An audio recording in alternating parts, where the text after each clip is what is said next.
আসসালামু আলাইকুম রহমতুল্লাহি বারাকাতুহু।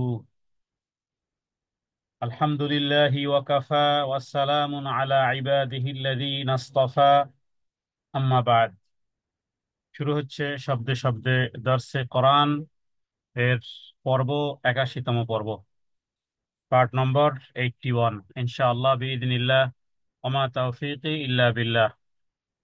২৯ নম্বর পারার সূরা নম্বর 73, সূরা আল মুজাম্মিল, ইনশাআল্লাহ। أعوذ بالله من الشيطان الرجيم.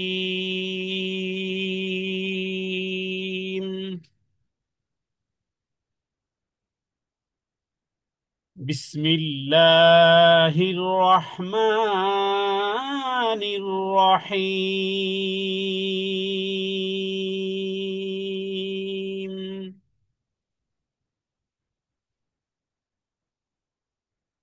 يا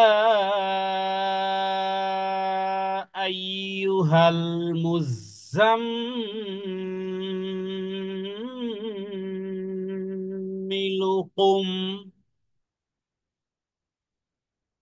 قم الليل إلا قليلا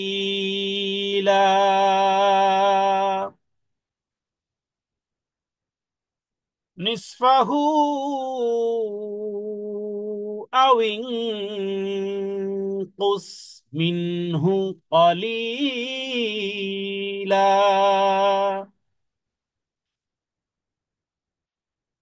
أو زد عليه ورتل القرآن ترتيلا.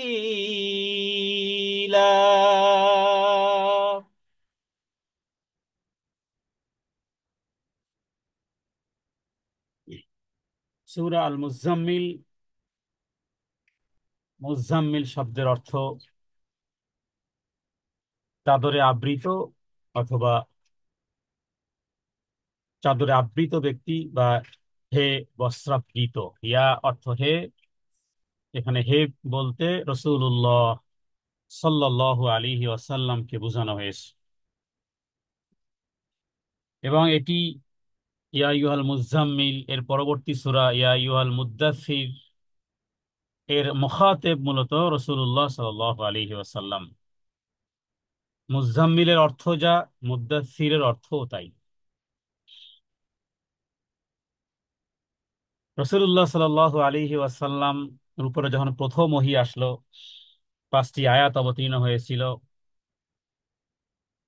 এবং তিনি জিবরাইল আমিনকে স্বচক্ষে তিনি দুইবার মাত্র তার আসল আকৃতিতে দুইবার মাত্র দর্শন করেছেন। রাসূলুল্লাহ সাল্লাল্লাহু আলাইহি ওয়াসাল্লাম জিবরাইল আমিনকে, জিবরাইল আমিনের আসল সুরতে দুইবার তিনি দেখেছেন। এবং হেরা গুহায় যখন একটি আওয়াজ শুনতে পেয়েছিলেন আকাশের দিকে, তিনি যখন মুখ তুলে দেখতে পান, তখন তিনি দেখেন যে আসমান এবং জমিনের মধ্যবর্তী একটি চেয়ারে বসে আছেন। তার পা জমিনে, মাথা আসমানে।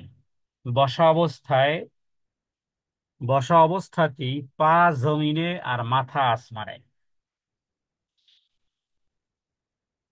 রাসূলুল্লাহ সাল্লাল্লাহু আলাইহি ওয়াসাল্লাম এই বিশাল আকৃতির এটি দেখে তিনি ভীত সন্ত্রস্ত হয়ে পড়েন। আর বাড়িতে এসে স্ত্রী হযরতে খাদিজা রাদিয়াল্লাহু তাআলা আনহা, উম্মুল মুমিনিন, তাকে এসে বলেছিলেন যে আমার শরীরে জ্বর এসে গেছে, জাম্মিলুনি, আমাকে চাদর দ্বারা আবৃত করে দাও, এবং আমি নিজের নিজের প্রতি শঙ্কিত। তো এখানে এরপরে তার উপরে যখন ওহী অবতীর্ণ হয়, সেই ওহী অবতীর্ণ এই যে আদেশ, 4টি আয়াত আমরা যেটি পাঠ করেছি।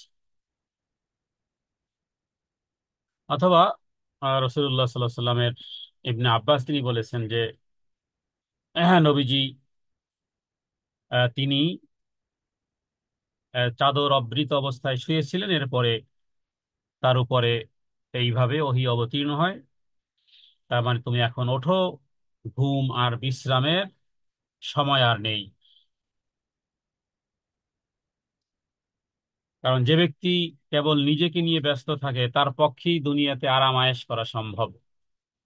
পৃথিবীতে যারা অন্যের উপকার করেছে, অন্যের উন্নতি সাধন করেছে, চাই দুনিয়াবি অথবা চাই আখেরাতি, মোম মোমবাতি যেভাবে করে নিজের অস্তিত্ব বিলীন করে দিয়ে আলো দেয়, অতএব যারা নিজেকে নিয়ে ব্যস্ত তাদের পক্ষে আরাম আয়েশ আর নরম বিছানায় জীবন কাটানো সম্ভব হলেও যে ব্যক্তি সারা পৃথিবীর জন্য প্রেরিত, যাকে রহমাতুল্লিল আলামিন হিসেবে পাঠানো হয়েছে, যার প্রতি মহৎ দায়িত্ব, তার ঘুম আসে কি করে, আরাম আয়েশের জীবন যাপন কিভাবে করে সম্ভব? অতএব হে নবী, হে আচ্ছাদনকারী বা কম্বলে আবৃত, হে আমার নবী, কুমিল লাইলা ইল্লা কলিলা, ইয়া আইয়ুহাল মুজাম্মিলু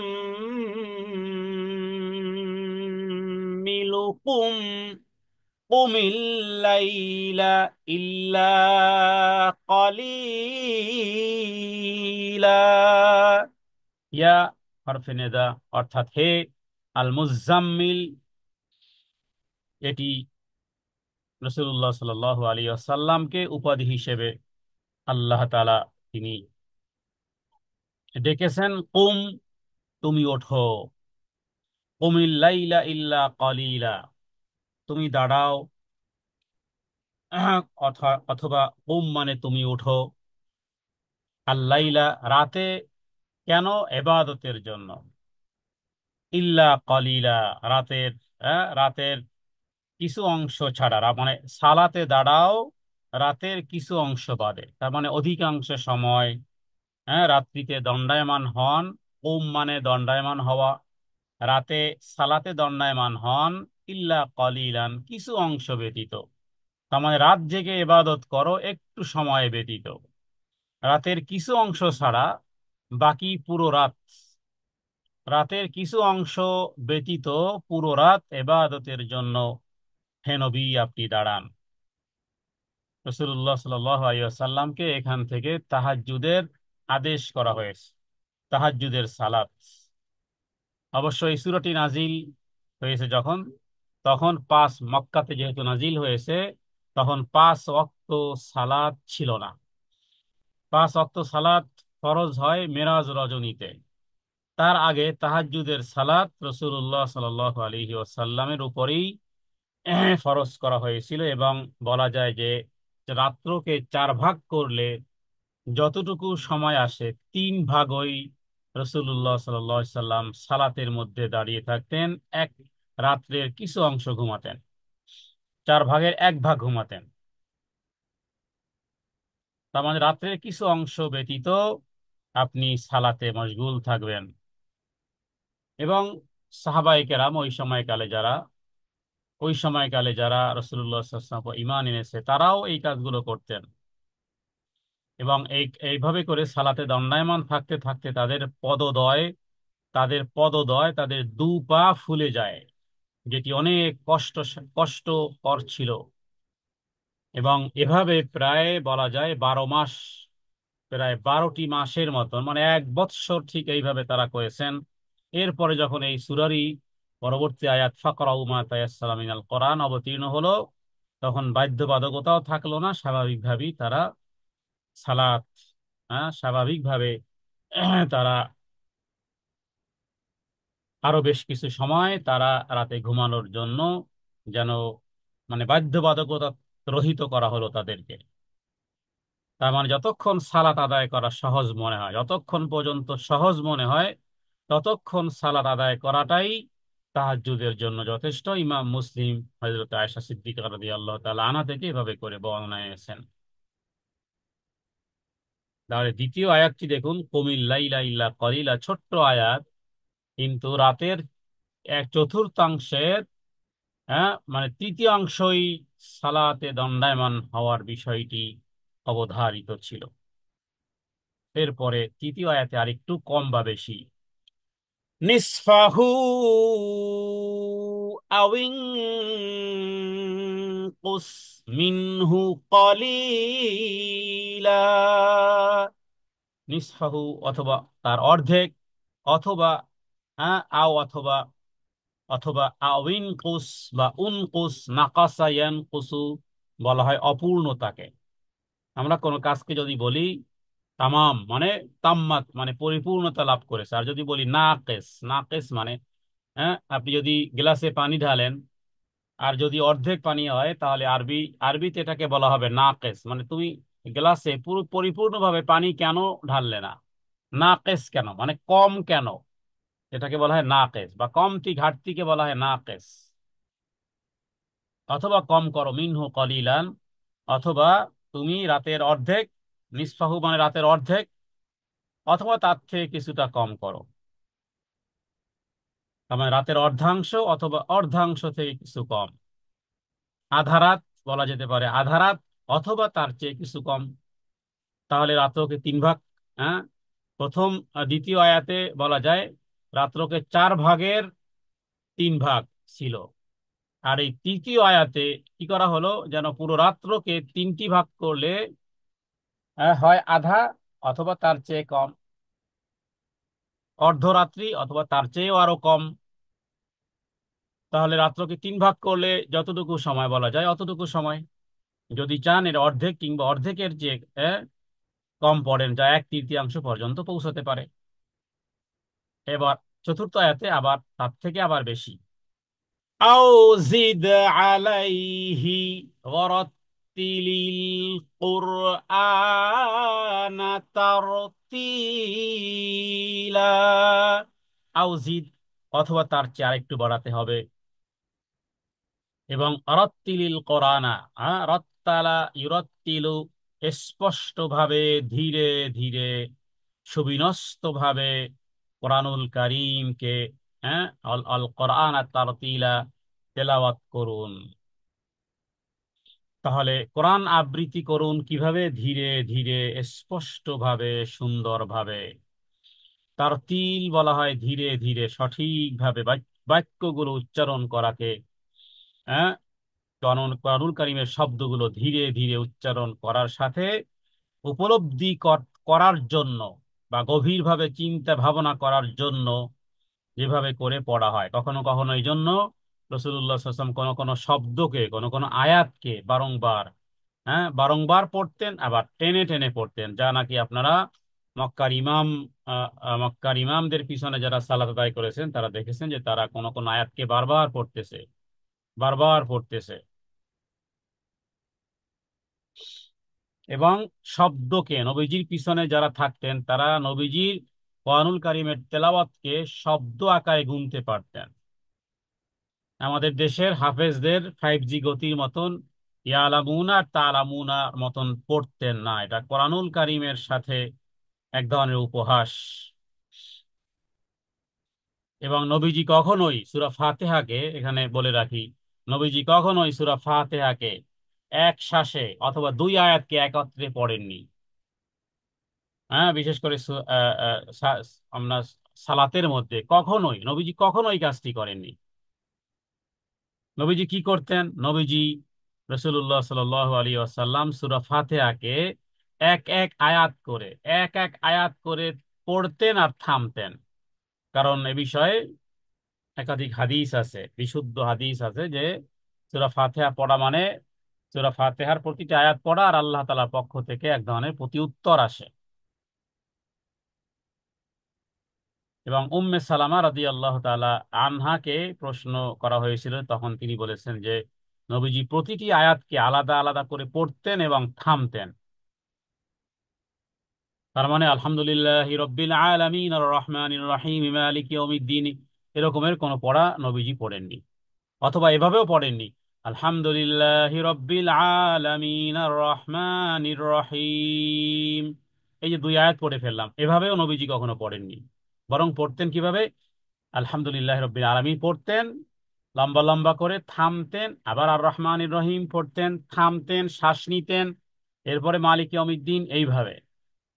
মুসনাদে আহমদে, আবু দাউদ এবং তিরমিজিতে একাধিক হ্যাঁ হাদিসের মধ্যে বিষয়টি পাওয়া যায়। আমরাও ওইভাবে পড়বো, যখন জানবো কোনো জিনিস, সাথে সাথে তখন পিছনেরটা যা হয়ে গেছে হয়ে গেছে বাস।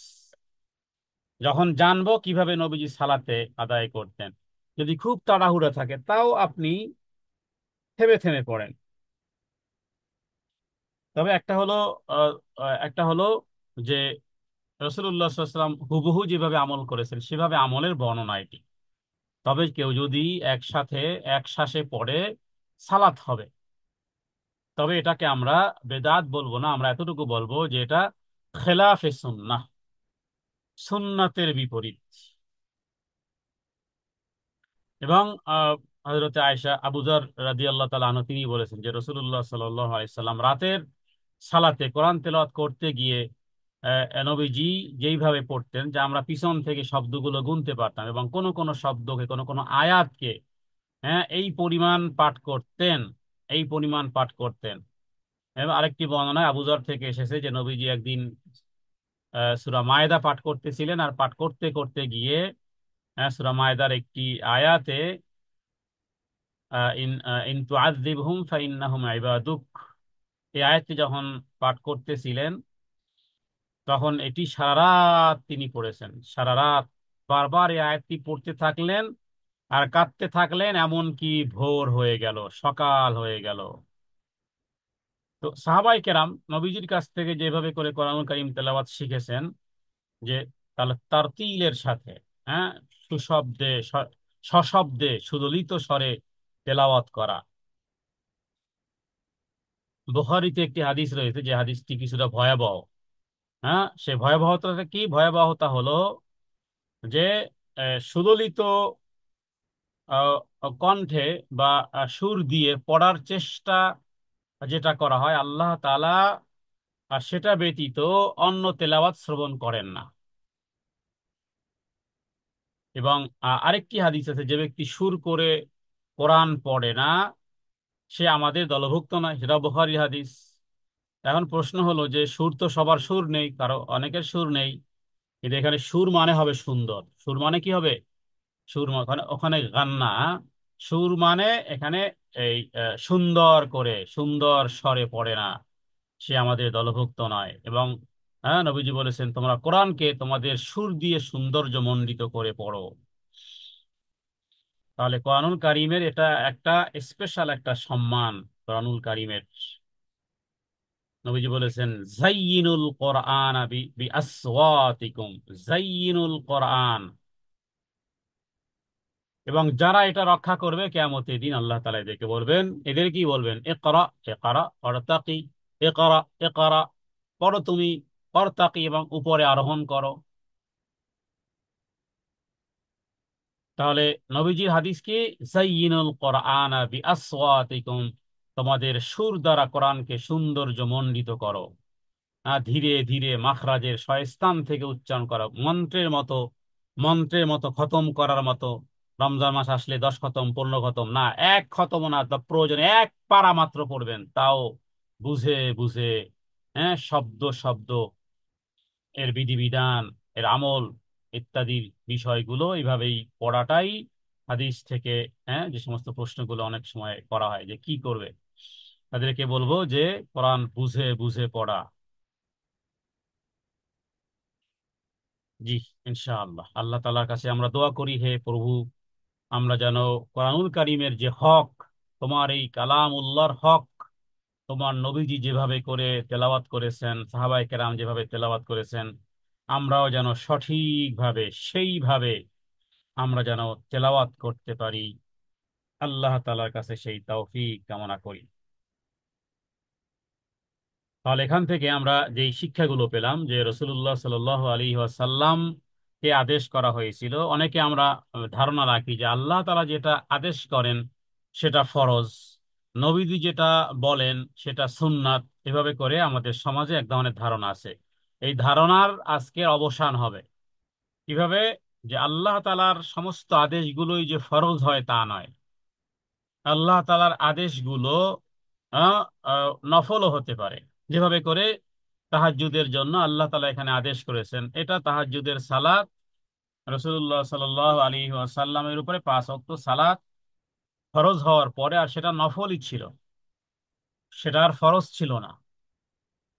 তাহলে তাহাজ্জুদের সালাত আমাদের জন্য নফল।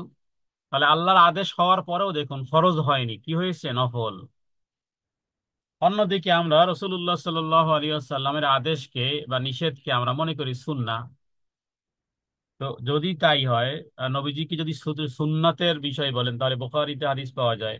এক ব্যক্তি হজ সম্পর্কে জিজ্ঞেস করেছিল, আফিকুল্লি আমিন ইয়া রাসূলুল্লাহ, বারবার প্রশ্নই করতেছিল, প্রত্যেক বছরে কি হজ করা ফরজ? নবীজি বললেন, লাউ কুনতু নাআম লা ওয়াজাব, যদি আমি একবার মাত্র বলি যে নাআম মানে ইয়েস, তাহলেই ফরজ হয়ে যাবে। তাহলে বোঝা যায় রাসূলুল্লাহ সাল্লাল্লাহু আলাইহি ওয়াসাল্লামের আদেশও কখনো ফরজ হয়ে যায়, হ্যাঁ, বা হারাম হারাম সাব্যস্ত হয়, শুধু সুন্নাতের মধ্যে থাকে না। গাধা খাওয়া, গাধার গোশত খাওয়া নিষেধ, কোরআনের কোথাও নেই, তো রাসূলুল্লাহ সাল্লাল্লাহু আলাইহি ওয়াসাল্লাম নিষেধ করেছেন, বাস ওটা হারাম হয়ে গেছে, গাধার গোশত খাওয়া কি হারাম হয়ে যাবে। তো অন্যদিকে কোরআনুল কারিমে পাওয়া যায় যে আল্লাহ তাআলা সূরা বাকারার মধ্যে বলেছেন যে আমি তোমাদের জন্য হারাম করেছি, হাররামা আলাইকুমুল মাইতাহ, হ্যাঁ, মাইতাতা অদ্দামা, মাইতাতা মানে মৃত্যু জানোয়ারকে, অদ্দামা এবং রক্তকে হারাম করেছি। তাহলে এই আমি আহ, মৃত্যু জানোয়ারকে, মৃত্যু জিনিসকে হারাম করি, তাহলে মরা মাছ খাওয়া কি হয়ে যাবে? হারাম হয়ে যাবে। অনুরূপ ভাবে অদ্দামা, অদ্দামা মানে রক্তকে, তাহলে কলিজা তো রক্তেরই সন্নিবেশন, ফলে কলিজা খাওয়াও হারাম হয়ে যাবে এই আয়াত অনুযায়ী। এটি সূরা বাকারার আয়াত 2 নম্বর পারার 5 নম্বর পৃষ্ঠার প্রথম আয়াত, 2 নম্বর পারার 5 নম্বর পেজের প্রথম আয়াত, ইন্নামা হাররামা আলাইকুমুল মাইতাতা ওয়াদ দামা, যে আমি হারাম করেছি মৃত্যু বিষয়কে। তাহলে মৃত্যু মাছ তো, মরা মাছ আমরা খাই, এই আয়াত অনুযায়ী হারাম হয়ে যাওয়ার কথা ছিল। তারপরে অদ্দামা মানে রক্তকে, তাহলে কলিজা খাওয়াও হারাম হবে, কারণ কলিজা রক্তেরই সমন্বয়। কিন্তু না, রাসূলুল্লাহ সাল্লাল্লাহু আলাইহি ওয়াসাল্লাম মৃত্যু মাছ খাওয়া, মরা মাছ খাওয়াকে হালাল করেছেন, হ্যাঁ। অনুরূপ ভাবে কলিজাও খাওয়ার কথা বলা হয়েছে। তো এই কারণে এই আল্লাহ তাআলা বললেই ফরজ হয়, এরপরে রাসূলুল্লাহ সাল্লাল্লাহু আলাইহি ওয়াসাল্লাম বললেই সুন্নাত হয় না। বরং আল্লাহ এবং তার রাসূল যা বলেছেন, এটা এমন নয় যে নবীজি বলেছেন না। আবু দাউদ একটি হাদিস রয়েছে, নবীজি বলেছেন, উতীতুল কিতাব ওয়া মিসলাহু, আমাকে অনুরূপ কিতাব দেওয়া হয়েছে। তার মানে কোরআন এক কিতাব, হাদিসও এক কিতাব। কোরআন এবং হাদিসের সমন্বয় যে বিষয়টি আসবে সেটাই নিতে হবে। হ্যাঁ, এই ফরজ সুন্নাত নফল, এটি হলো আমরা ক্যাটাগরি ভাগ করেছি। সাহাবায়ে কেরাম এই ক্যাটাগরি ভাগ করেননি, বরং তারা যখন শুনেছেন যে রাসূলুল্লাহ সাল্লাল্লাহু আলাইহি সাল্লাম বলেছেন কিনা বা করেছেন কিনা, এতটুকু ইনফরমেশন তাদের কাছে যথেষ্ট ছিল, তারা এরপর থেকে আমল করা শুরু করে দিয়েছেন। তো এখান থেকে আমরা এই বিষয়টি জানলাম যে কোরআনকে যেন আমরা মন্ত্রের মতো না পড়ে সুন্দরভাবে প্রতিটি অক্ষর তার মাখরাজ থেকে উচ্চারণ করা যেন আমরা করতে পারি।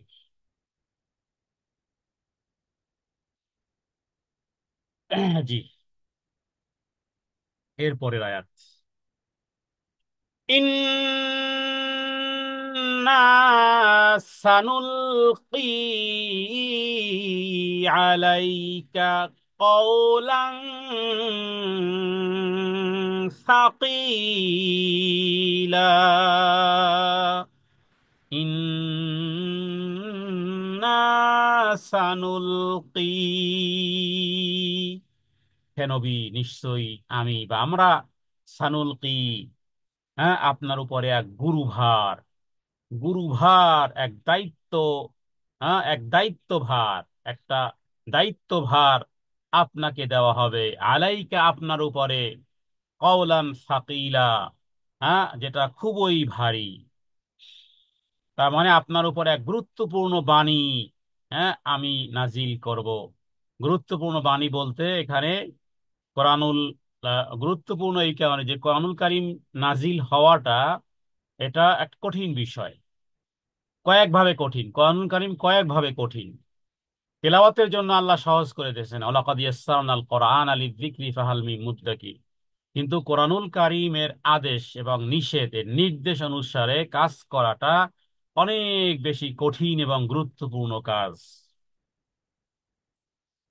তো এই কারণে আল্লাহ তাআলা যেন এই আয়াতের মাধ্যমে এটি বুঝিয়েছেন যে এক গুরুত্বপূর্ণ দায়িত্ব, এক গুরুভার, অতি ভারী বাণী, গুরুভার এক কালাম নাজিল করব বিশ্বের বুকে, যার প্রচার এবং প্রতিষ্ঠা করার দায়িত্বভার, এটাও যেমন অনেক কঠিন কাজ, অনুরূপভাবে এক ভারী গুরুত্বপূর্ণ বাণী আপনার উপরে, আপনার উপরে নাজিল করব এক গুরুভার বাণী।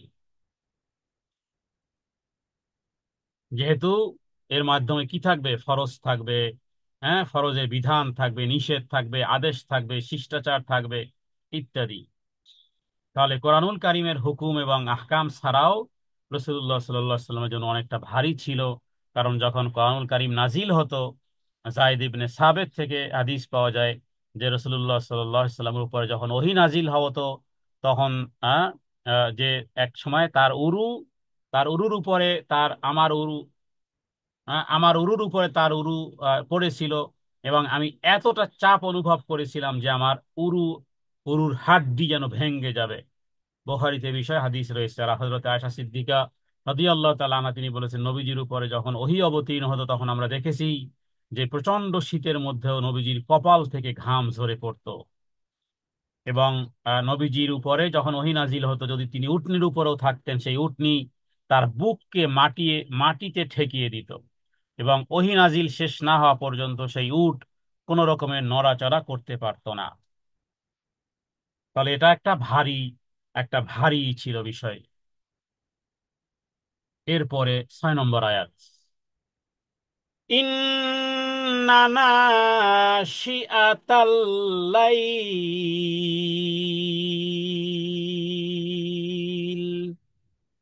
হিয়া আশাদ্দু ওয়াতআউ ওয়া আকওয়ামু কিলা।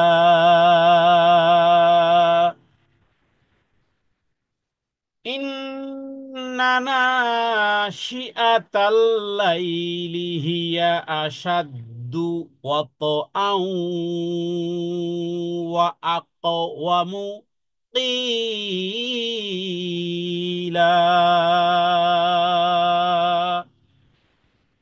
ইন্না নিশ্চয়ই, নাশিয়া, রাতে প্রচন্ড ঘুম থেকে জাগ্রত হওয়া, নাশিয়াতাল লাইল, এখানে নাশিয়া শব্দটি মূলত আসলে আরবি নয়, কিন্তু প্রচলিত একটি শব্দ, যা নাকি হাবাসায় হাবাসায় এই শব্দটি প্রচলিত ছিল। আল্লাহ তাআলা এটিকে কোরআনুল কারীমের শব্দ, মানে আরবি এবং আরশি বানিয়েছেন। তো নাশিয়াতাল লাইলি মানে রাত্রে রাত্রে জাগ্রত হওয়া, গভীর ঘুম অবস্থাতে জাগ্রত হওয়া।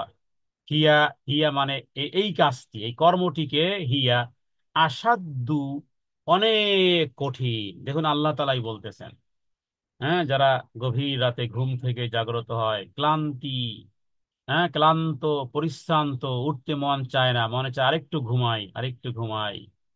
কত কষ্ট, কঠোর, কত কঠিন ভাবে উঠতে হয়, এটা আল্লাহ তাআলা জানেন।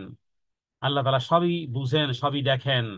আল্লাহ নিজেই কোরআনুল কারীমের আয়াত বানিয়ে এই আসাদ্দু শব্দের অর্থ হলো, আসাদ্দু মানে অনেক কঠিন, সাদ্দায়া সুদ্দু মানেই কঠিন। আবার যখন আসাদ্দু হয়, এই ফেল আকারে যখন আসে, যদি সাদ্দু মানেই হতো কঠিন, কিন্তু আসাদ্দু মানে অনেক কঠিন, অনেক কঠিন, মানুষের জন্য অনেক কঠিন। আল্লাহ এটা ভালো করে জানেন, বিদায় এক শব্দ দিয়ে আপনার যে কষ্ট হয়, এই এই সেই কষ্টের সাপোর্টে আল্লাহ তাআলা জানেন আসাদ্দু শব্দটি ব্যবহার করেছেন। আসাদ্দু আতআউ ওয়া আকওয়ামু কিলা। এখানে আসাধ্য দ্বারা এটা একটা অর্থ, দ্বিতীয় হলো অত আন। অত আন শব্দটি তাফসীরকারকগণ লিখেছেন যে অত আন শব্দটির তাফসীর যদি তারা করেন, শত সহস্র পৃষ্ঠা দেওয়ার পরেও শুধুমাত্র অত আনের অর্থ শেষ হবে না। হুম কারণ আরবির কিছু কিছু আছে, এই ঝমঝম কূপের মতন, একেবারে ঝমঝম কূপের মতন। ঝমঝম কূপের থেকে পানি যতই উঠান না কেন, পানি মোটে শেষ হয় না, হবেও না। ঠিক এই রকমের ভাবে এই ওয়াত আন শব্দটির এত কিছু দালালত করে, এত কিছুকে টেনে আনে। আন কালামুল্লাহ, আল্লাহ তাআলার যে এক কালাম, একটা শব্দে এত অর্থ থাকতে পারে, হ্যাঁ, এত অর্থ শামিল করে না, এত অর্থ ইনক্লুডিং করে, এটার নাম হলো কোরআন। হ্যাঁ, তাহলে প্রবৃত্তি দমনেও অতানের এক অর্থ প্রবৃত্তি দমনে। এবং রাত্রিকালীন উঠে সালাতে প্র্যাকটিস করাটা কি বলা হয়েছে, যে প্রবৃত্তি, আমাদের মধ্যে যে কুপ্রবৃত্তি আছে, আমাদের নফসে আম্মারা গুলোকে, কাঁচা ইটকে যেভাবে করে আগুনে দিয়ে পাকা বানায়, যারা বলেন যে চোখে পানি আসে না, যারা বলেন যে এ, এ, কোনো কাজে আপনি সাকসেস হতে পারতেছেন না, চাই দুনিয়াবি চাই আখেরাতে, অথবা কেউ যদি বলেন যে আমি কোরআন কারীম মুখস্থ করতে পারি না, কেউ যদি বলেন যে আমার ব্রেন শক্তি কম, কেউ যদি বলেন যে আমার রুটি রুজিতে বরকত কম, তো সেই ক্ষেত্রে সকলের জন্য একটাই পরামর্শ, সেটা হলো এই অত আন। আপনি আপনাকে যদি পবিত্র করতে চান, রবের নিকটবর্তী করতে চান, তাহলে এই অত আন মানে রাত্রে উঠতে হবে। হ্যাঁ, রাতে তৃতীয় অংশে উঠতে হবে। ব্রেন শক্তি ভালো না, কোরআনুল কারীম মুখস্থ করতে পারেন না, কঠিন মনে হচ্ছে, এই সময়ে উঠতে হবে। নিজের প্রবৃত্তি খারাপ, হ্যাঁ, অনেকের আছে বিভিন্ন মুদ্রা দোষ, অনেকের আছে চোখের নজর খারাপ, অনেকে আছে বদভ্যাস, ছাড়তে মোটে পারে না। হ্যাঁ, বিড়ি সিগারেট খায়, ছাড়তে পারে না, কারণ এটা স্বাভাবিক, সারা কঠিন অভ্যাস দা হয়ে গেছে। অনেক মানুষের জন্মগত কিছু অভ্যাস আছে, কিছু দুশ্চরিত্রতা আছে, কিছু দুর্বলতা আছে, কিছু কমতি আছে, কিছু ঘাটতি আছে। হ্যাঁ, এটা সেই কমতি আর ঘাটতিকে ফিল আপ করবে, সেই দুর্বলতাকে দূর করবে। ব্রেন শক্তি নেই, পড়াশোনা মুখস্থ হয় না, তার জন্য, সকলের জন্যই হলো ওয়াত আন ওয়া আকওয়ামু কিলান। যেটা তোমার জন্য কঠিন, তবে আসো, এখানে এসে পূর্ণ করে দাও। ইবাদতের জন্য রাত্রে ওঠা প্রবৃত্তি দলনের সহায়ক। ওয়া আকওয়ামু কিলা, এবং সঠিকতার কিলা, উচ্চারণে অথবা মুখস্থকরণে। সেটা দোয়া হতে পারে, সেটা তেলাওয়াত হতে পারে, সেটা প্রবৃত্তিকে যদি কেউ দমন করতে চায়, নিজের নফসকে যদি কেউ মুতমাইন্না বানাতে চায়, নফসে আম্মারার কাজ হলো সবসময় খারাপ কাজের দিকে আহ্বান করা। হ্যাঁ, সূরা ইউসুফের 13 নম্বর পারার প্রথম আয়াত এটি, 13 নম্বর পারার প্রথম আয়াত, ইন্নান নাফসা লাআম্মারাতুম বিসসু। ইন্নান নাফসা, নিশ্চয়ই প্রবৃত্তি আমাদেরকে, লাআম্মারাতুম বিসসু, সবসময় খারাপ কাজের দিকে আহ্বান করে। তাহলে এই জাতীয় নফস অথবা নফসে লাওয়ামা একটা খারাপ কাজ করে ফেলে, তখন আর কোনো হুঁশ জ্ঞান থাকে না, কিন্তু খারাপ কাজ করার পরে কয় হায় হায় আফসোস, কি করলাম আমি। এ জাতীয় নফস আছে কিছু। আর কিছু নফস আছে যেগুলো অনায়াসে খারাপ কাজে লিপ্ত হয়ে যায়, কোনো ধার ধারে না। হতে পারে অনেক দিন পরে হয়তো বা অনুশোচনা আসতে পারে, কিন্তু এতটাই খারাপ কাজে এতটাই পটু, হ্যাঁ, দুর্ব্যবহারে এতটাই পটু, অন্যায় কাজ করেই যাচ্ছে, আত্মম্বরিতার মাধ্যমে, অহংকারের মাধ্যমে করেই যাচ্ছে, খবর নেই। আবার কিছু আছে যে না, আধা আধি, সব কিছুকে নফসে মুতমাইন্না বানাতে পারে। যেই সময়কালের এবাদত সেটি হলো শেষ রাত্রের এবাদত। আল্লাহ তাআলা ওই সময়কালে যারা ইবাদত করে, আল্লাহ তাআলা তাদের জন্য বলেছেন, তাতাজাফা জুনুবুহুম আনিল মাদাজিই ইয়াদউনা রাব্বাহুম খাউফাও ওয়া তামাআ। আল্লাহ তাআলা এদের প্রশংসায়, হ্যাঁ, আল্লাহ তাআলা আয়াত নাজিল করেছেন যে এরা এমন যাদের পৃষ্ঠদেশ আলাদা হয়ে যায়। ভাই আর বোন, পৃষ্ঠদেশ আলাদা করাটা এত সহজ নয়।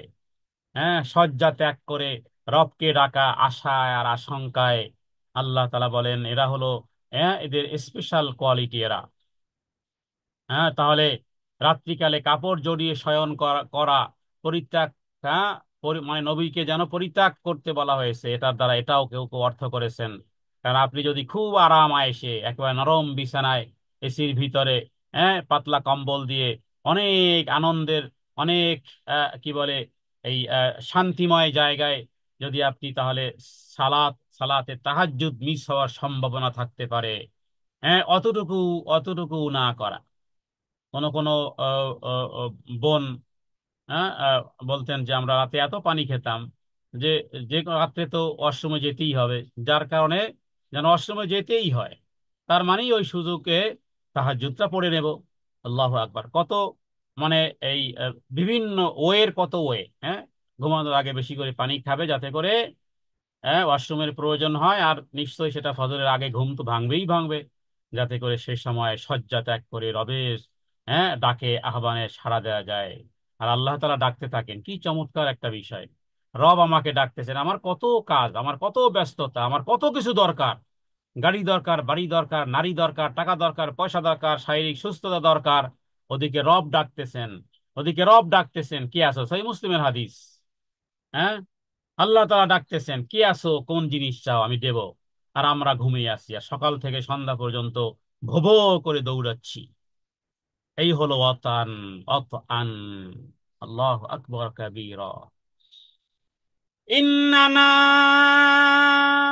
নাশিআতাল লাইল, প্রতিটি রাত্র আমার রবের সাথে, হ্যাঁ, ভালোবাসার, হ্যাঁ, একজন প্রেমিক একজন প্রেমিকা দেখার, হ্যাঁ, বা মোলাকাত করার আগ্রহ, উদ্দীপনা, ভালোবাসার একটা একটা গোল্ডেন টাইম যেভাবে করে তার কাছে ভালো লাগায় একজন মুমিন ব্যক্তিকে, প্রতিটি প্রতিটি রাত্র যেন রবের সাথে কথোপকথন, রবের সাথে একান্ত সান্নিধ্যে, রবের, হ্যাঁ, রবের ডাকে, রবের আহ্বানে সাড়া দেওয়ার এক শ্রেষ্ঠ, কোরআন এবং সুন্নাহর অথেন্টিকতা এক শ্রেষ্ঠ সময়, রাতের তৃতীয় অংশে আল্লাহ তাআলা প্রথম আসমানে নেমে আসেন এবং ডাকতে থাকেন, এবং ডাকতে থাকেন, কে আসো, কোন জিনিস চাইবে, কে আসো, কোন জিনিস চাইবে, আমি সেটি দেব।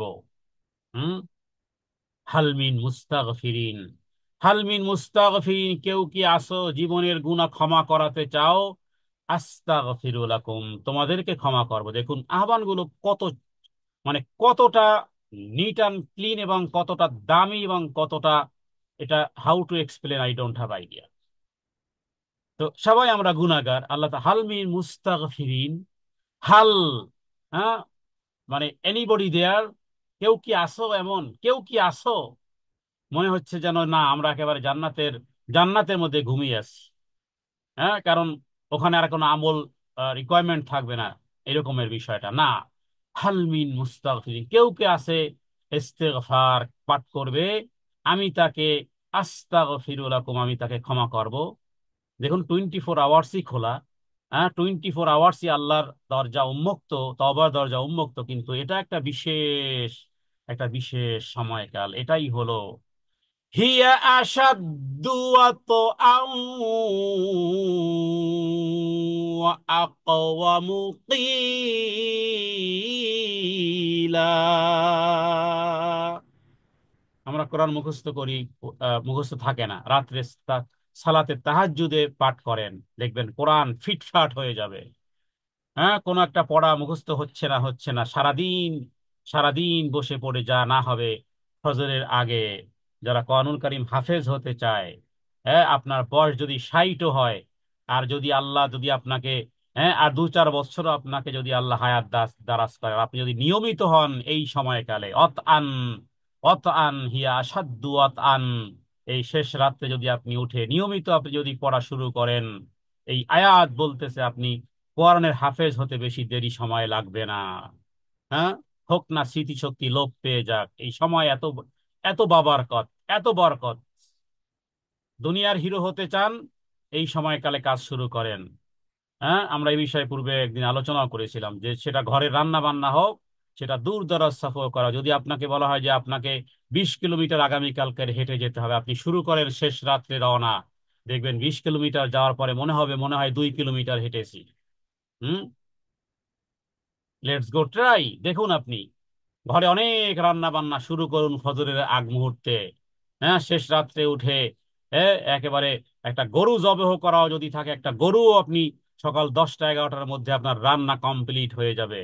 এজন্যই বললাম দুনিয়ার হিরো বলেন আখেরাতে হিরো হতে হলে এই যে এই আয়াত, এই ভোর রাতে উঠতে হবে, যেটা কঠিন।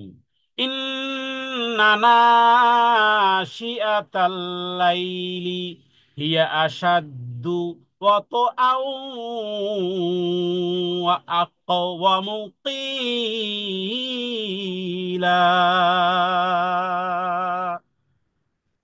কারণ ওই সময়কালে পাঠ করা, ওই সময়কালে পাঠ করাটা কি বলে আপনার, কি বলে, এই এতটাই যেহেতু নীরব নিস্তব্ধ, এবং পড়ার ক্ষেত্রে দিল আর দেমাগের সাথে সম্পর্ক, কারণ আপনি যা পড়তেছেন সেটা আপনার দিল আর দেমাগে, আপনার ব্রেনে সেটা কঠিন ভাবে রেকর্ড হচ্ছে। এবং এই সময়কালটাই মূলত আসলে এই বরকতটা এই সময়কালই পাওয়া যায়, অন্য কোনো সময় এটি পাওয়া যায় না। এই কারণে যেহেতু প্রতিটি রাতে এই সময়কালটা আসে, প্রতিটি রাত্রে এই সময়কালটা আসে, চেষ্টা করুন 10 মিনিট, 10 মিনিট হলেও ফজরের আজানের আগ মুহূর্তে একটু উঠুন। এখনো ফজরের আজান দিচ্ছে তারপরে উঠতেছি না, আমরা যেন চেষ্টা করতে পারি।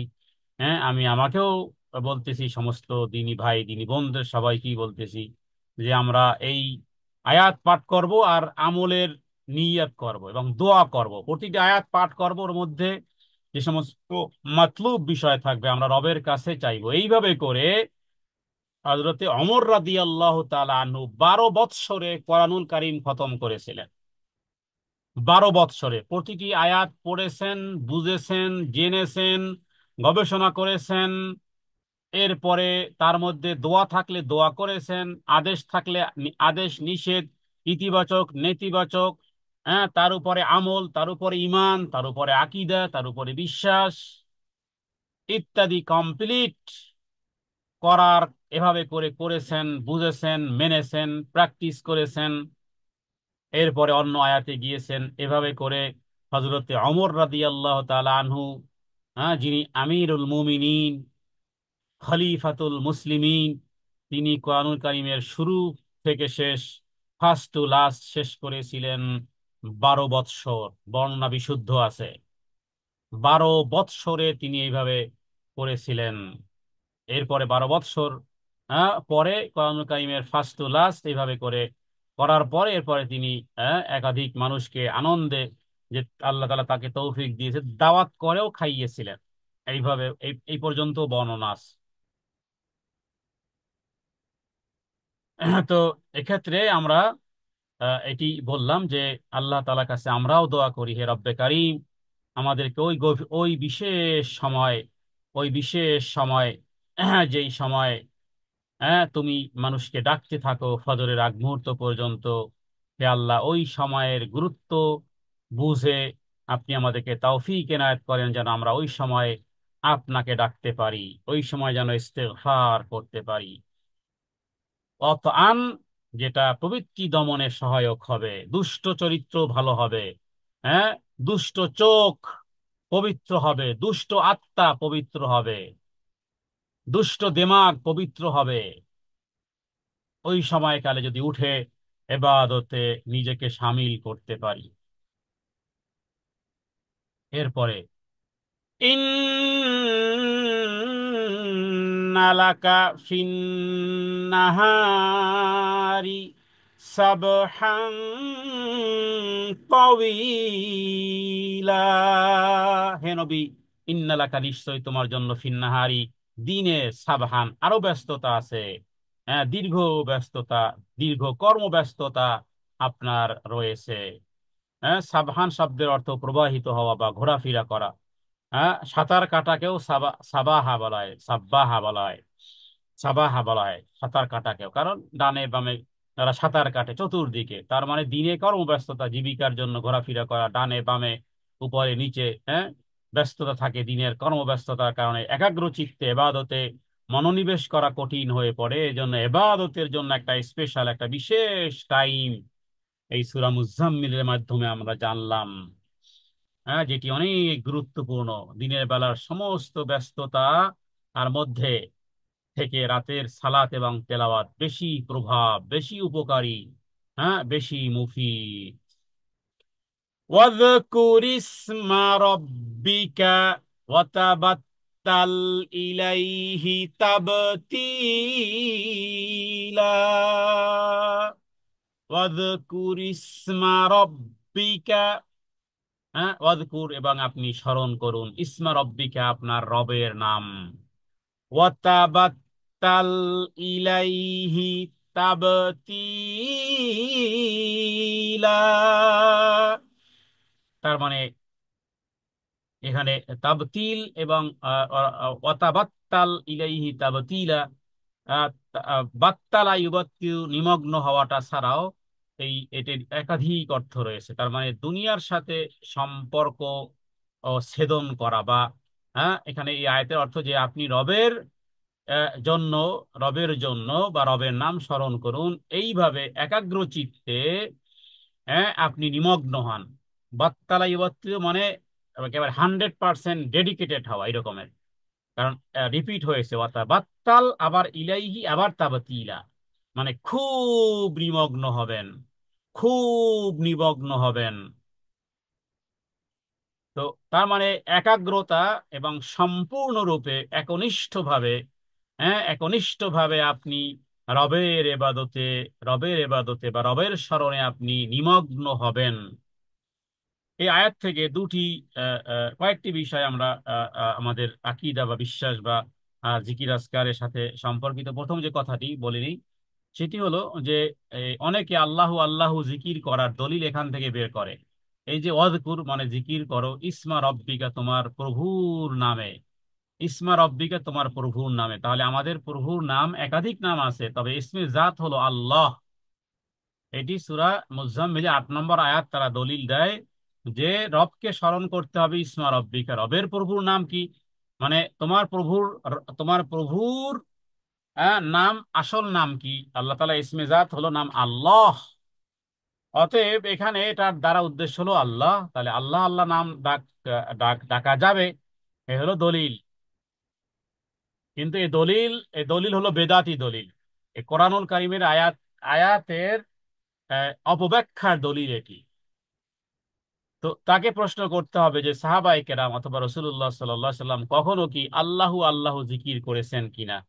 হাদিস চষে ঘাটে ঘেটে ঘেটে কোথাও পাওয়া যায় না যে আল্লাহু আল্লাহু জিকির সাহাবায়ে কেরাম বা নবী করেছেন। বরং সুবহানাল্লাহ, আলহামদুলিল্লাহ, আল্লাহু আকবার, লা ইলাহা ইল্লাল্লাহ ইত্যাদি বিভিন্ন রকমের হাদিসে বর্ণিত শব্দগুলো, সুবহানাল্লাহি ওয়া বিহামদিহি, সেগুলো করেছেন। আল্লাহু আল্লাহু আল্লাহু আল্লাহু আল্লাহু এই জিকির নবীও করেননি, সাহাবায়ে কেরামও করেননি, আমরাও করব না।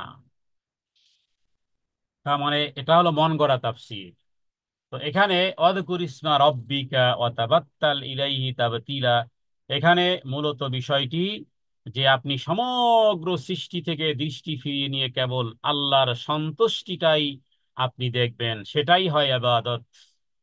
অথবা এটার অর্থ এরকমের যে ইবাদতে যেন শিরক না হয়, হ্যাঁ, সুন্নাতের মধ্যে যেন বেদাত এসে না আসে, হ্যাঁ, দুনিয়ার লাভ লোকসান এবং বিপদ আপদ থেকে, হ্যাঁ, এই উদ্ধারকারী মনে না করে, বরং দুনিয়ার সব কিছুকে পরিত্যাগ করে আল্লাহ তাআলার কাছে যা আছে তার প্রতি মনোনিবেশ করাটাও এটার একটা অর্থ।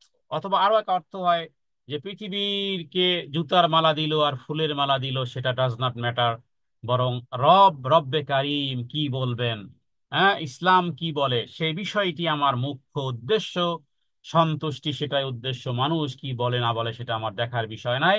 এইভাবে ওয়াতাবাত্তাল মানে নিমগ্ন হও, একনিষ্ঠ হও, হ্যাঁ, একনিষ্ঠ ভাবে মগ্ন হও মানেই হলো এটা। কিন্তু এটা দ্বারা এটাকে কেউ কেউ ব্যাখ্যাও এভাবেও করে, মানে ভ্রান্তির তো কোনো নমুনা নেই। হ্যাঁ, শয়তান ইবলিস তো বড় পণ্ডিত, এই আয়াত থেকে কিছু মানুষকে এটাও বুঝিয়েছে দরবেশিপনা। হ্যাঁ, তার মানে কি, ওয়াযকুর ইসমা রাব্বিকা ওয়া তাবাত্তাল ইলাইহি তাবতীলা, তাদের জন্য এই আয়াতটি দলিল হলো যে আমরা সংসার ছেড়ে দেব, ঘর বাড়ি ছেড়ে দেব, এরপরে শুধু আল্লাহর জন্য বের হয়ে পড়বো আর আল্লাহু আল্লাহু জিকির করব, বাস। হ্যাঁ, কারণ যেহেতু এখানে সূত্র আছে, যেহেতু এখানে সূত্র আছে, তো এটা দ্বারা রাহবা এটাকে বলা হয় এটাকে এইভাবে বলা হয়, যেটা শরিয়াতে অত্যন্ত নিন্দা, যেটাকে বাংলাতে বলা হয় বৈরাগ্যপনা।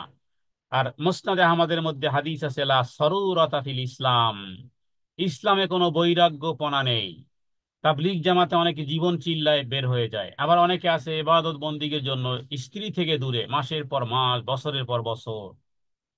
সেটা যদি ইবাদতের জন্য যদি হয় তাহলেও সেটা হারাম।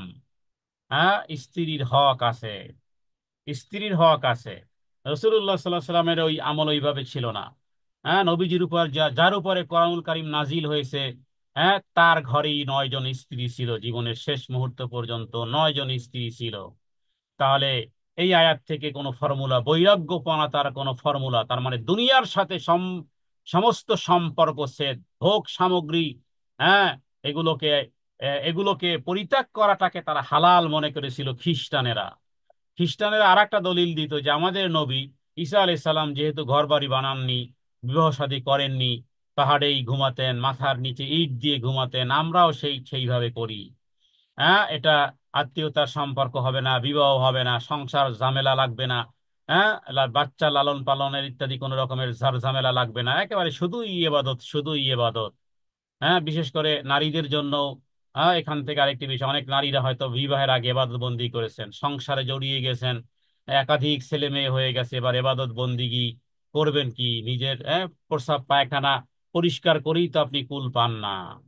তাদের জন্য এই আয়াতে রয়েছে হেদায়াত। হ্যাঁ, তাদের জন্য রয়েছে এই আয়াতে হেদায়াত। এগুলো, এই ব্যস্ততার মধ্য থেকে যদি আপনি শুধু ফরজ সালাতটাই রাখতে পারেন যথেষ্ট, পুরোটাই আপনার ইবাদত হচ্ছে, পুরোটাই আপনার ইবাদত,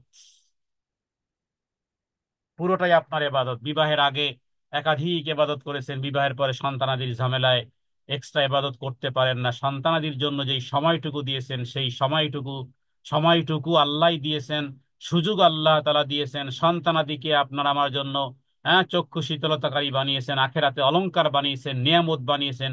ওদের জন্য সময় দেওয়া, ওদের ওদের প্রস্রাব পায়খানা পরিষ্কার করা, ওদের জন্য খানা বানানো, ওদের মুখে খাবার তুলে দেওয়ার দায়িত্ব আল্লাহ তারা স্কন্ধে দিয়েছেন, সেই দায়িত্ব পালন করেছেন।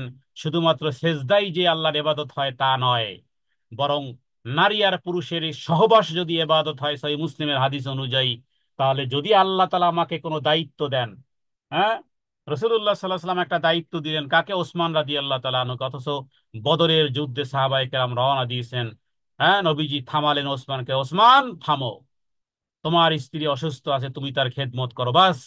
হে ওসমান, তুমিও বদরি সাহাবীদের মধ্যে সামিল হয়ে যাবে। তা ওসমান রাদিয়াল্লাহু তাআলা আনহুকে তো বদরের ময়দানে বদরের ময়দানে পাড়াও দেননি ওসমান রাদিয়াল্লাহু তাআলা আনহু, তবুও তিনি বদরি সাহাবী। তোমাকে এখন দায়িত্ব দেওয়া হয়েছে, এটা ব্যাস, তুমি এই মদিনায় থাকবে, স্ত্রীর পাশে থাকবে। অথচ বদরের ময়দানে চলতেছে যুদ্ধ, বদরের ময়দানে চলতেছে এক যুদ্ধ, এক কঠিন যুদ্ধ।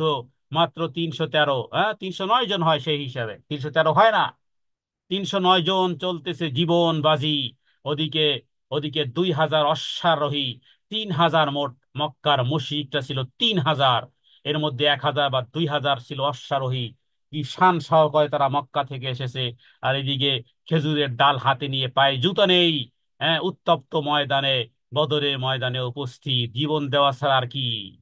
ওদিকে ওসমান রাদিয়াল্লাহু তাআলা আনহু বদরের চেহারাও দেখেননি, তবুও তিনি বদরি সাহাবী। তার মানে তোমাকে এখন দায়িত্ব দেওয়া হয়েছে এই স্ত্রীর মাথার কাছে তুমি বসে থাকবা, বাস। তবু ওসমান বদরি সাহাবী।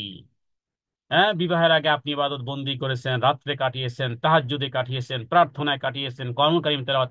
এখন সেই সময়কালটা আপনি বাচ্চার কান্না থামানোর জন্য আপনাকে সময় ব্যয় করতে হয়। আপনার বাচ্চা মা হিসেবে এ দায়িত্ব, একজন মায়ের যেহেতু, একজন মায়ের দায়িত্ব 2 বৎসর তাকে দুগ্ধ পান করাবে। ওয়াল ওয়ালিদাতু ইরদি'না আওলাদাহুন্না হাওলাইনে কামিলাইনে, 2 নম্বর পারার 15 নম্বর পৃষ্ঠার প্রথম আয়াত। তাহলে এই আল্লাহর ইবাদত, আল্লাহর আদেশ পালন করতেছেন, তার মানে ওই যেই সালাত গুলো আদায় করতেন ওই সময়কালে সেই পরিমাণ সওয়াব হবে, কারণ আদেশ এসেছে একই ডিপার্টমেন্ট থেকে আদেশ এসেছে, ওই রবের আদেশ এসেছে যে এই সন্তানের দায়িত্ব ওই মা, হ্যাঁ মা, 2 বৎসর পর্যন্ত দায়িত্ব।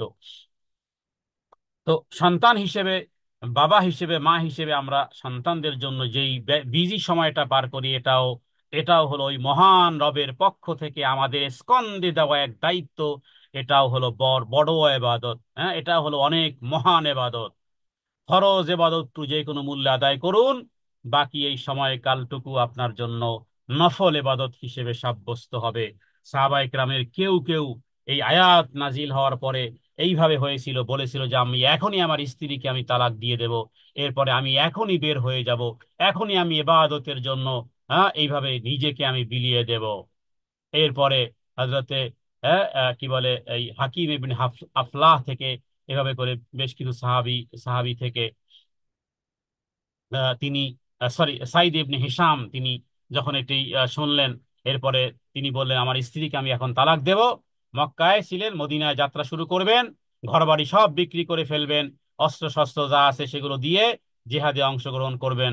এরপরে হ্যাঁ, হয় তিনি শাহাদাত বরণ করবেন, না হয় মদিনায় নিজ কওমের কাছে যাবেন। এরপরে তিনি এভাবে করে রওনা হলেন। হ্যাঁ, এরপরে কওমের 6 জন লোক বলল, কি ব্যাপার, কোথায় যাচ্ছে? বললো যে আমি তো এই সংকল্প করেছি, নিজের স্ত্রীকেও আর রাখবো না, ঘর বাড়ি বেচে বিক্রি করে দিব, সব কিছু করে এভাবে করে আমি বের হয়ে যাব। হ্যাঁ, এরপরে যখন রাসূলুল্লাহ সাল্লাল্লাহু আলাইহি সাল্লামের খবর পেয়ে তাদেরকে ডেকে বললেন যে আমি কি তোমাদের জন্য আদর্শ নই? নবীজি কি বললেন? যে আমি কি তোমাদের জন্য আদর্শ নই? খবরদার এই কাজটি করবে না। এভাবে তিনি তাদেরকে নিষেধ করলেন। হ্যাঁ, তো এই হাদিস শুনে এই হজরতে সাইদ ইবনে হিশাম রাদিয়াল্লাহু তাআলা আনহু, তিনি এরপরে তার এই সংকল্প পরিত্যাগ করলেন। হ্যাঁ, স্ত্রীকে ফিরিয়ে নিলেন, বললেন তোমরা সাক্ষী থাকো, আমি আমার স্ত্রীকেও ফিরিয়ে নিলাম। এবং হ্যাঁ, পূর্বের মতো তো ওই সংসার জীবনে, সুপার বিজি জীবনে আমরা সংসারের জন্য যতটুকু পরিশ্রম করি এগুলো ইবাদত হিসেবে সাব্যস্ত হবে। সুতরাং ঘাবড়াবার কিছুই নেই। তো এখান থেকে কোনো রকমের এই বৈরাগ্যপনা, সংসার থেকে দূরে সরা ইত্যাদি ইবাদতের জন্য যদি কেউ করে, তাহলেও এই কোরআনুল কারীম এবং হাদিসে অপব্যাখ্যা করা হবে, কি করা যাবে না। এজন্য সুফিবাদ, বেশি সুফিগিরি, তারপর এই রকমের এই জীবন চিল্লা ইত্যাদি সংসার থেকে আলাদা।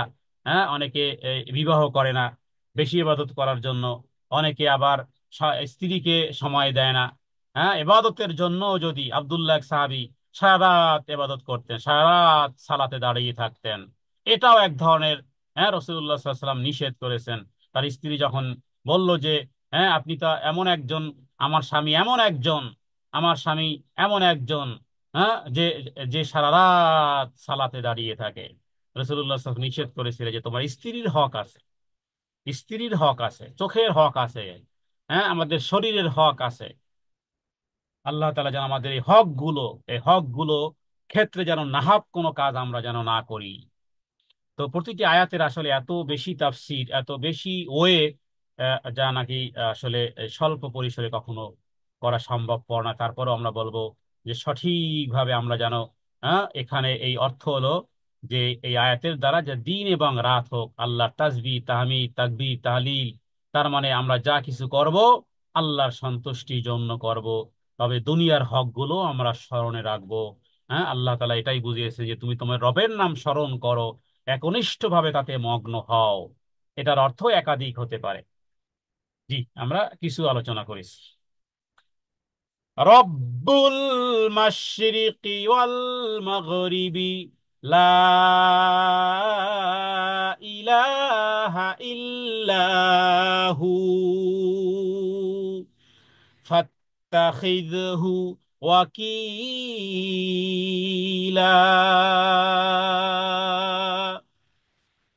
রব্বুল মাশরিকি ওয়াল মাগরিবি, তার মানে পূর্ব এবং পশ্চিম। হ্যাঁ, মাশরিক বলা হয় পূর্বকে, মাগরিব বলা হয় পশ্চিমকে।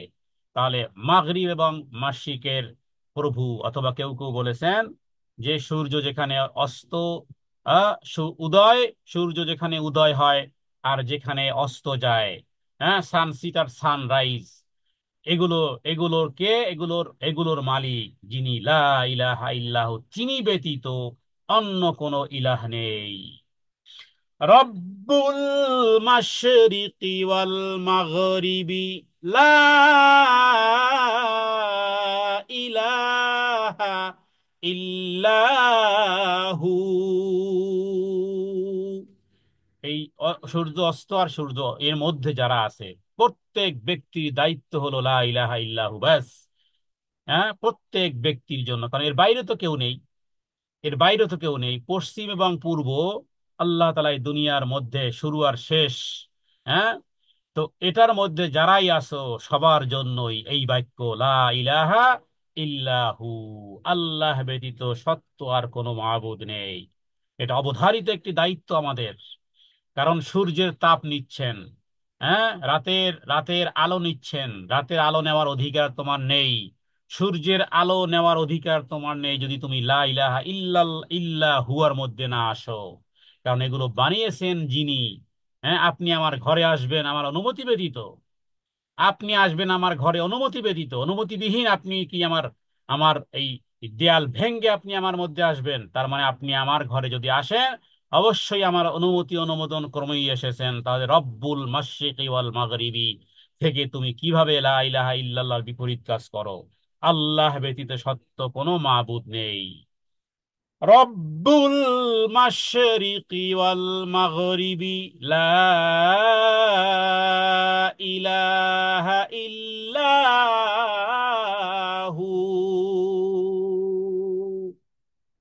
আদেশ কি এরপরে? ফাত্তাখিযহু, তাকেই গ্রহণ করো, ওয়াকিলা। দেখুন আয়াতের ভঙ্গি, আয়াতের মধ্যে এত সৌন্দর্য, এত বালাগাত, এত অলংকার, আয়াতের মধ্যে এত অলংকার। হ্যাঁ, পুরো রব্বুল মাশরিক পূর্ব এবং পশ্চিম উল্লেখ করে যেন আল্লাহ তাআলা এই বিষয়টি বুঝিয়েছেন। এরপরে লা ইলাহা ইল্লাহু, এই পৃথিবী আল্লাহর, এই আসমান আল্লাহর, এই জমিন আল্লাহর, চন্দ্র আল্লাহর, সূর্য আল্লাহর, গ্রহ নক্ষত্র আল্লাহর। আর এখানে থেকেই তার সাথে করেন বিটরে, তার সাথেই করেন পৃষ্ঠ প্রদর্শনতা। অথচ হ্যাঁ, বলা উচিত ছিল সকলের এই ক্যাটাগরিতে যে যিনি এগুলো সৃষ্টি করেছেন লা ইলাহা ইল্লাহু, তিনি ব্যতীত আর কোনো আমার মাবুদ নেই। আর আল্লাহ বলতেছেন, হ্যাঁ, যদি এটা স্বীকারই করো যে চন্দ্র সূর্য, হ্যাঁ, এই ফেরাউন সেও নিজেও দাবি করেনি, ফেরাউন নিজেও কখনো বলেনি যে আমি সূর্য আর এই এই চন্দ্র আর সূর্য, হ্যাঁ, বা সূর্য উদয় যেখান থেকে হয় আমার আদেশে হয় না। হ্যাঁ, নমরুদকে যেভাবে করে ইব্রাহিম আলাইহিস সালাতু ওয়াস সালাম বলেছিলেন যে আমার প্রভু তো পূর্ব দিক থেকে সূর্যকে উঠান, পশ্চিম দিকে এরপরে নেন, পারলে তুমি উল্টোটা করো। তো এরপরে হাক্কা ধাক্কা খেয়ে গেছে। পৃথিবীতে যারা নিজেদেরকে এইভাবে করে দাবি করেছে, তো এত কিছু যখন পাওয়ার, এত ক্ষমতা তুমি দেখাও, তো পারলে এগুলো করে দেখাও। যদি না পারো, যদি না পারো সূর্যকে ঠেকাতে, যদি না পারো, এত পাওয়ার যদি না দেখাতে পারো, তাহলে আর এই লাঠি, লাঠি দিয়ে আর মুখ দিয়ে এই পাওয়ার দেখিয়ে তোমার কি লাভ? আসো, লা ইলাহা ইল্লাহু,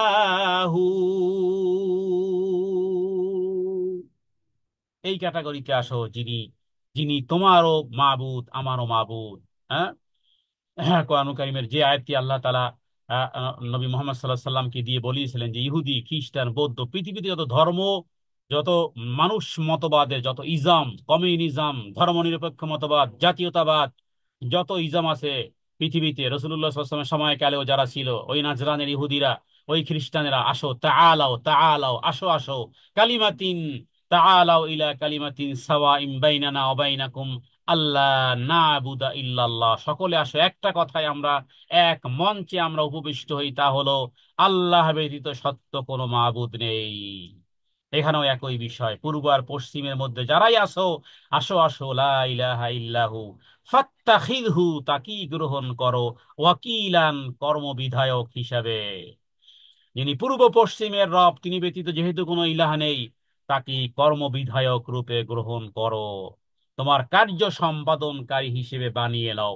আল্লাহ দায়িত্ব নিতে চাচ্ছেন আপনার আমার, আপনার আমার দায়িত্ব আল্লাহ নিতে চাচ্ছেন, আর আমরা আল্লাহ, আমরা দায়িত্ব মাথায় নিয়ে বসে আছি, আমিই করব, আমি, হাম কুছ করেঙ্গে, আরে করনে কা জরুরত নেই হ্যায়, তোমারা জিম্মাদারি তো খুদ রব নে উঠায়া है। এই যে দেখো আয়াত, হ্যাঁ, ফাত্তাখিযহু ওয়াকিলা। হ্যাঁ, কাফা বিল্লাহি ওয়াকিলা, আল্লাহ কত জায়গায় কোরআনুল কারীমে কাফা কাফা কাফা কাফা enough, enough, enough, enough, enough, enough, কাফা বিল্লাহি ওয়াকিলা, কাফা বিল্লাহি নাসিরা, কাফা বিল্লাহি হাসিবা। কাফা, কাফা দিয়ে গোটা কোরআনুল কারীমকে আল্লাহ ভরে দিয়েছেন, তারপরও আমরা কাফার দিকে যাই না। যথেষ্ট, উত্তম অভিভাবক হিসেবে আমি যথেষ্ট, উত্তম সাহায্যকারী হিসেবে আমি যথেষ্ট, কাফা বিল্লাহি ওয়াকিলা, উত্তম কর্মবিধায়ক হিসেবে আমি যথেষ্ট। এই জন্য তো সমস্ত কর্মের আগে, বাজারে লবণ কিনতে যাওয়ার আগেও, রবের কাছে আগে চাও। স্যান্ডেলের ফিতা ছিঁড়ে গেছে, আগে রবের কাছে চাও। এটা রব চান, এটা রব চান। কারণ বাজারে হেঁটে যেতে তোমার পা লাগবে, তোমার শরীরে অঙ্গ প্রত্যঙ্গ লাগবে, এগুলো আল্লাহর হুকুমে চলে। লা ইলাহা ইল্লাহু, লা ইলাহা ইল্লাহু, লা ইলাহা ইল্লাল্লাহু মুহাম্মাদুর রাসূলুল্লাহ। আশহাদু আল্লা ইলাহা ইল্লাল্লাহু ওয়াহদাহু লা শারীকা লাহু ওয়া আশহাদু আন্না মুহাম্মাদান আবদুহু ওয়া রাসূলুহু। এটা যেন শুধু লা ইলাহা ইল্লাল্লাহ এর মধ্যেই আছে। এরপরে হুয়া, তিনি, ফাত্তাখিযহু ওয়াকিলা। দেখুন এখানে হুয়া ছাড়াও হতো, ফাত্তাখিযহুর মধ্যেও, এটার মধ্যে হুয়া আছে, ওয়াকিলার মধ্যে হুয়া আছে, কিন্তু হুয়া বলে যেন আবারও চোখে ইঙ্গিত করে বলা হলে হুয়াই। হুয়া মানে কে? হুয়া মানে আল্লাহ। হুয়া মানে লা ইলাহা ইল্লাল্লাহ। হুয়া মানে আর রাজ্জাক, হুয়া মানে আল ফাত্তাহ, হুয়া মানে আল বাদি, হুয়া মানে আর রাজ্জাক, হুয়া মানে আল গফুর, হুয়া মানে হুয়া তাওয়াব। এসব এই হলো হুয়া। হুয়া আল্লাহুল্লাযী লা ইলাহা ইল্লাহু, যিনি আলিমুল গায়ব, যিনি অশ-শাহাদা। এখানে আলাদা করে আবার বোঝানো হচ্ছে যে তাকেই ধরো, তাকেই গ্রহণ করো, ওয়াকিলা, তিনি উত্তম কর্মবিধায়ক।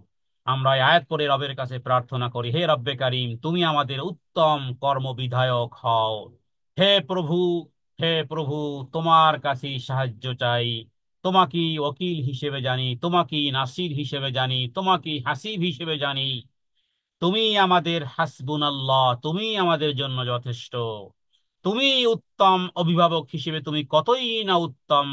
আহ, আহ, আহ, হাসবুনা ওয়া নি'মাল ওয়াকিল, নি'মাল ওয়াকিল, কতই না উত্তম অভিভাবক হিসেবে তুমি যথেষ্ট।